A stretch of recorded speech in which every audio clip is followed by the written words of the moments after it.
देशाच्या विकासात गर्जना होऊ द्या शंखांची, देशाच्या विकासात गर्जना होऊ द्या शंखांची। आजचा विद्यार्थी उडण्यासाठी सक्षम आहे, फक्त गरज आहे संधीरूपी पंखांची। जय हिंद मित्रांनो, माझे नाव नेहा जावेद तांबोळी। मी BA फायनल इयरची विद्यार्थिनी, SG काळभोर कॉलेज, लोणी काळभोर, पुणे।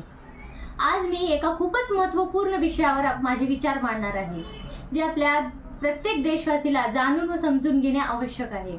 तो म्हणजे शासकीय शिष्यवृत्ती योजना व तिची अंमलबजावणी। सर्वप्रथम मी care of public safety association या सामाजिक संस्थेचा आभार व्यक्त करते, ज्यांच्यामुळे विद्यार्थ्यांना अशा मुद्द्यांवर चर्चा करण्याची संधी मिळते ज्यांचा विचार सहसा कोणी करत नाही।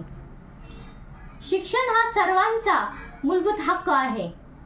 आपला भारत देश जो शिक्षणाला धर्म म्हणून स्वीकारतो, या देशात आजही अनेक विद्यार्थी आपल्या गरिबीमुळे, आर्थिक अडचणीमुळे किंवा इतर कारणांमुळे आपले शिक्षण अर्धवट सोडतात। हे टाळण्यासाठी सरकारकडून विविध योजना राबवल्या जातात। त्यातूनच एक महत्त्वाची योजना म्हणजे शिष्यवृत्ती योजना। शिक्षण हा खरा शस्त्र आहे आणि शिष्यवृत्ती त्याला धार लावणारी शक्ती आहे। आता शिष्यवृत्ती म्हणजे काय सर्वांना माहीतच आहे, तरी सांगू इच्छिते। शिष्यवृत्ती म्हणजे सरकारकडून किंवा इतर संस्थेकडून विद्यार्थ्याला दिली जाणारी आर्थिक मदत। यामध्ये फीस माफी, गणवेश, पुस्तक खरेदीसाठी पैसे, वसतिगृह खर्च, प्रवास खर्च इत्यादी गोष्टींचा समावेश होतो। आपल्या देशात एकूण 3 केंद्र सरकारची शिष्यवृत्ती योजना व 14 राज्य सरकारची शिष्यवृत्ती योजना चालू आहेत। त्यांची काही उदाहरणे जसे NMMS राष्ट्रीय आर्थिक दुर्लभ शिष्यवृत्ती, जे 8वी नंतर विद्यार्थ्यांना शिक्षण सुरू ठेवण्यासाठी दिली जाते। तसेच पदव्युत्तर शिष्यवृत्ती ST, SC, OBC यांच्याद्वारे। उच्च शिक्षणासाठी पोर्टलवरील विविध योजना, नॅशनल स्कॉलरशिप, खेलो इंडिया शिष्यवृत्ती, इन्स्पायर शिष्यवृत्ती जे विज्ञान शाखेतील विद्यार्थ्यांना दिली जाते। तसेच विशेष मुलींना दिली जाणारी शिष्यवृत्ती, अशा प्रकारच्या अनेक योजना आहेत।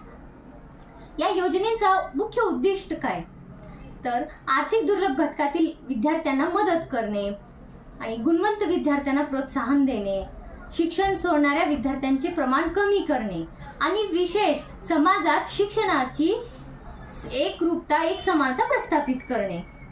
या योजनांची अंमलबजावणी सरकारकडून विविध रूपात होत आहे। सरकार आपले काम चांगले करत आहे, पण माझा प्रश्न आहे यात येणाऱ्या अडचणींवर। कारण आपल्या समाजात विद्यार्थ्यांसाठी अनेक योजना सुरू आहेत, पण त्या वास्तविक गरजू विद्यार्थ्यापर्यंत पोहोचतच नाही।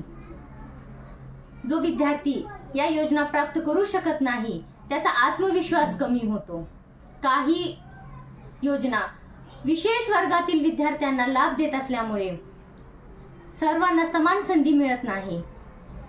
मदतीचा प्रकाश सर्वांपर्यंत पोहोचत नाही, म्हणून अंधाऱ्या भागात अनेक स्वप्न हरवतात।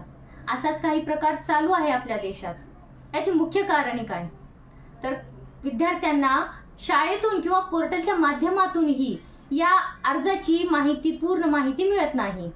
अनेकदा अर्ज करताना भरपूर कागदपत्रांची मागणी केली जाते आणि जटिल प्रक्रिया होते।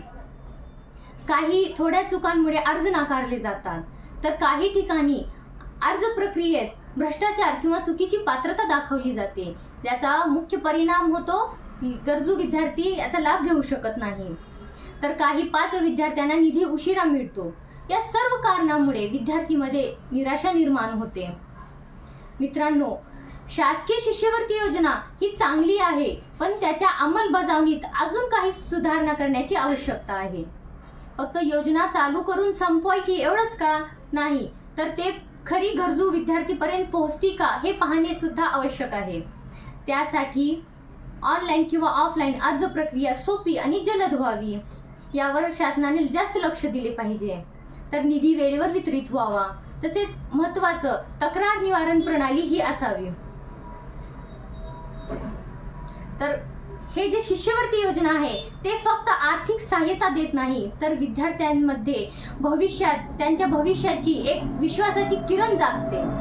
तर चला मित्रांनो, आपण सर्व या योजनेची माहिती करून घेऊ, पात्र असल्यास अर्ज करू आणि इतरांपर्यंत पोहोचवू. म्हणजे फक्त पैशांच्या कमतरतेमुळे कोणत्याही गुणवंत विद्यार्थीचा शिक्षण अपूर्ण राहू नये. कारण आजचा विद्यार्थीच आपल्या देशाचा विकास घडवणारा आहे. जय हिंद, जय महाराष्ट्र.